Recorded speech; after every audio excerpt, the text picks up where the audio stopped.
देखिए, इस देश के मिजाज को अगर आप देखें तो सदियों तक भारतीय समाज का स्थायी भाव रहा है सामाजिक भेदभाव, स्थायी भाव रहा। और मुझे लगता है कि 90 के दशक से एक और स्थायी भाव पैदा करने की कोशिश लगातार हो रही है, वो है सांप्रदायिक। हम आज ये कह सकते हैं कि जातिगत असमानता और सांप्रदायिक उन्माद ये एक विशेष समाज की, और उसमें मैं पूरे हिंदू समाज की बात नहीं कर रहा हूं, कतई नहीं कर रहा हूं, एक विशेष समाज का स्थायी भाव बन चुका है। राजीव जी, अगर आप सिर्फ इसको इस रूप में देख रहे हैं कि 9 विधानसभा में उपचुनाव हैं इसलिए ये हुआ है, मुझे ये कतई नहीं लगता। ये हैवानियत की हद तक पहुंच गया है, और जब हैवान को वो खून मुंह लग जाता है और लंबे समय तक अगर खून खराबा ना हो तो उसे कुछ अटपटा लगने लगता है। ये उस हद तक पहुंच गया है, और जानवरों से ज्यादा बदतर स्थिति उन लोगों की हो चुकी। जानवर कभी इस तरह से हिंसा और उत्पीड़न नहीं करते, वो फूड चेन भी हम लोगों ने पढ़ा है, उसमें भी नहीं होता है। लेकिन यहां तो लगातार अभी मूर्ति विसर्जन चल रहा है दुर्गा का, फिर रामनवमी, और वो बहुत सारे आएंगे, गणेश चतुर्थी, ये सारी चीजें। क्या ये धार्मिक आयोजन है? अगर धार्मिक आयोजन होता तो उसमें धार्मिक गीत बज रहे होते, लेकिन यहां तो जो डीजे पर संगीत चल रहा था उसमें मां की गालियां दी जा रही थी, उसमें योगी जी का जिंदाबाद बोला जा रहा था। अब ये कौन सा धार्मिक यात्रा है, कौन सा धार्मिक जुलूस है? जाहिर तौर पर एक पॉलिटिकल पार्टी का सांप्रदायिक एजेंडा है, और वो एजेंडा है कि समाज को किसी भी तरीके से विभाजित रखा जाए। और जो लोग ये सोचते हैं कि वो गोपाल मिश्रा केवल उस अपराध में शामिल है, या वो जो भीड़ है जो डंडा लेकर के आई थी वो केवल शामिल है, मुझे लगता है कि उनसे बड़े अपराधी वो पीछे छिपे हुए। सवाल ये है कि उस गोपाल मिश्रा को, जिसके पास रोजगार नहीं है, जो गरीबी में जी रहा है, उसे किसने उकसाया है वहां पर चढ़ने के लिए? जो लाठी और डंडे से लैस जो भीड़ थी, उनके हाथों में ये लाठियां किसने थमाई? असली अपराधी वो हैं जो नहीं दिख रहे, और उनका संबंध आप कह सकते हैं कि उस चुनावी राजनीति से भी है और सांप्रदायिक विभाजन से भी है, जिसे स्थायी भाव बनाने की तैयारी चल रही है। समाज को स्थायी रूप से विभाजित कर दिया जाए। अब यहां से जो आप संकेत कर रहे हैं, और वो संकेत जुड़ता है बाबा सिद्दीकी की हत्या से। वो जो बिश्नोई गैंग है वो आजकल पोस्टर बॉय बना हुआ है आरएसएस का, हिंदुत्व का नया पोस्टर बॉय है साहब। और मुझे तो कई बार ये लगता है कि वो आने वाले सालों में किसी प्रदेश का मुख्यमंत्री बन जाए तो इसमें कोई आश्चर्य नहीं होगा, जिस तरह से उसको संरक्षण मिल रहा है। और उसकी चर्चा सिर्फ यही नहीं हो रही है, अमेरिका और कनाडा तक हो रही है। वाशिंगटन पोस्ट ने जो लिखा है वो आपके दर्शक पढ़ सकते हैं। कनाडा के प्रधानमंत्री ने क्या बोला है उसको भी हम लोग पढ़ सकते हैं, देख सकते हैं। तो एक गैंगस्टर की चर्चा साहब अमेरिका और कनाडा में हो रही है, और वो जो आरोप लग रहे हैं वो आरोप बेहद संगीन है, भयावह है। और ऐसे लगता है कि ये देश कहीं आग की ज्वाला पर बैठा हुआ है। अभी जो चल रहा था व्हाट्सएप पर बहुत सारी जगहों पर, उसमें लोगों को पूरे तरीके से गृह युद्ध में झोंकने के लिए उकसाया जा रहा था। लेकिन राजीव जी, बावजूद इसके बहराइच के बाहर वो आंच नहीं पहुंची। और इसी के लिए मैं बार बार कहता रहा हूं कि ये कितनी भी कोशिश कर ले, ये देश और जिसे वो हिंदू समाज कह रहे हैं, वो सोचते हैं कि ये कट्टर हो जाएगा और ये समाज विभाजित हो जाएगा, ये उसमें नाकाम है, ये नहीं संभव है।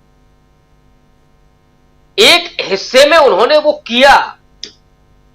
अब अगर प्रशासन ठीक ढंग से काम कर जाता तो ये भी नहीं होता। वो कैसे वो भीड़ इकट्ठी हो रही है, उसको पूरा मौका दिया जा रहा है, उस लाश को लेने के लिए, उस पर बाकायदा प्रोटेस्ट करने के लिए छोड़ दिया जाता है। और दूसरी तरफ हाथरस में गुड़िया वाल्मीकि, और आज वाल्मीकि जयंती है, उस पर हम लोग चर्चा कर रहे हैं। उस गुड़िया वाल्मीकि के रेप और मौत के बाद उसकी लाश को यही प्रशासन रात के अंधेरे में टायर के से आग लगा करके जला देता है उसकी डेड बॉडी को। और सरेआम वहां पर सभाएं हो रही थी, धमकाया जा रहा था विक्टिम के परिवार को। ये इसी उत्तर प्रदेश में हो। और ये दोनों घटनाएं कि ये जो पूरा हिंदुत्व है, उस हिंदुत्व में केवल मुसलमानों के खिलाफ नफरत नहीं है, उसमें दलितों और महिलाओं, कमजोर पिछड़ों के खिलाफ भी। और ये क्या है इन दंगों में, हालांकि ये दंगा नहीं है, ये एक तरफा नरसंहार है। वो एक अगर घटना आप छोड़ दें जिसमें गोली मारी गई, और उसको फिर जिस तरह से उन पत्रकारों ने, मैं उनको पत्रकार आज बिल्कुल नहीं कहना चाहता, ये गिद्ध है, ये नफरती गैंग है जो बर्बरता की कहानियां लिख रहे थे, कहानियां कह रहे थे। शुक्र है कि बहराइच की पुलिस ने उसको एक्सपोज किया और कहा कि इसके जरिए भ्रम नहीं फैलाया जाना चाहिए जी। तो आग में झोंकने की पूरी कोशिश की गई, लेकिन इस देश के लोग उसके लिए तैयार नहीं है। मैं इस बात को बराबर कहता रहा हूं, और आज भी मुझे उतना ही भरोसा है। वो बहुत छोटा सा हिस्सा है, वो जिन गरीबों को, जिन बेरोजगारों को लगाते हैं, वो बेचारे कुंठित हैं। उनके घर में 120 रुपए किलो का टमाटर की चटनी भी नहीं खाने को नसीब है।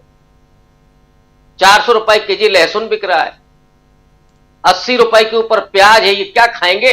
और रोजगार तो है ही नहीं। तो ये केवल गरीब और लोअर मिडिल क्लास के लोग हैं जिनको बरगला करके झोंका जा रहा है। लेकिन अमित शाह का लौंडा आईसीसी का चेयरमैन, वो सेक्रेटरी होगा। शिवराज सिंह चौहान का लौंडा एलएलएम कर रहा होगा विदेश से। सुधांशु त्रिवेदी के बेटे बेटियां कहां पढ़ाई कर, सारे नेता इनके बेटे बेटियां क्यों नहीं जाते हैं? हिंदू धर्म को बचाने का जो ठेका क्या इन गरीबों ने ले रखा है?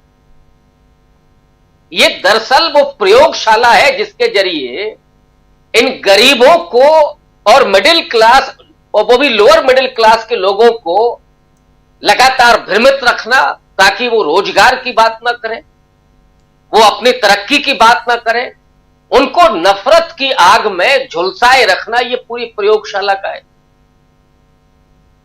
और इसके जरिए वो अपनी राजनीतिक रोटियां भी सेकते हैं। लेकिन मैं फिर से कह रहा हूं राजीव जी, वो पूरे विश्वास के साथ कह, ये अब चलने वाला है नहीं। इसके जरिए बीजेपी को कुछ हासिल होने वाला नहीं। हो सकता है कि एक आध सीट पर असर पड़ जाए, और अगर इनकी तो कोशिश हो रही होगी कि साहब बहराइच ही नहीं पूरा यूपी चले, लेकिन बगल में भी नहीं हुआ। इस देश के लोग नहीं चाहते हैं, लेकिन जो हो रहा है वो कहां खड़ा कर रहा है? 5 देशों का समूह भारत को अपराधी की नजर से देख रहा है। आज मानवाधिकार के सूचकांक में हम कहां हैं, कुपोषण में हम कहां हैं, गरीबी में हम कहां हैं, लेकिन साहब विश्वगुरु ऐसे ही बन रहा है ये देश। आप सत्ता तो हासिल कर सकते हैं हरियाणा में, क्योंकि आपके पास पूरी चुनावी मशीनरी है, बेईमानी करने का पूरा यंत्र आपके पास और तंत्र मौजूद है, चुनाव आयोग की रीढ़ खत्म हो चुकी है, ये सब जान रहे हैं, सब देख रहे हैं।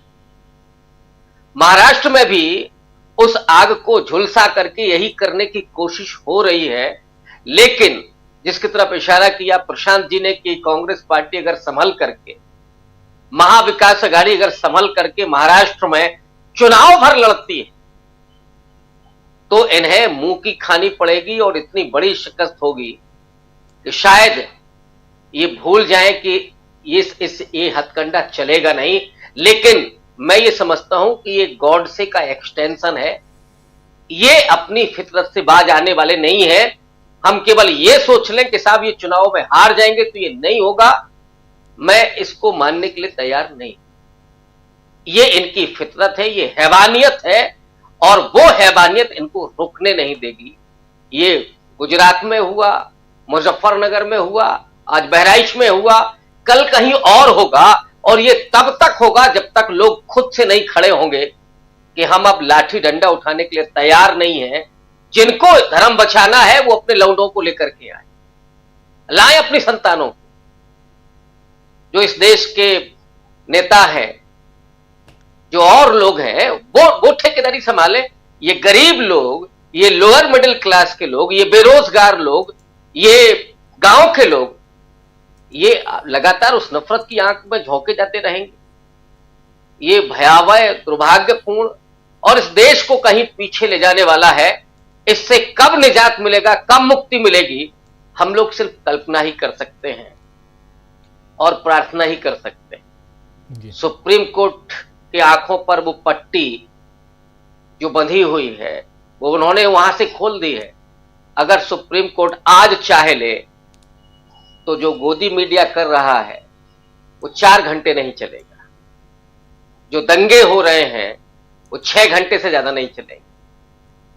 और यही एक उम्मीद है कि सुप्रीम कोर्ट ऑफ इंडिया अगर संविधान बचाने के लिए मजबूती के साथ अगर खड़ा होता है और इस पर स्वतः संज्ञान लेता है, तब तो कोई उम्मीद है।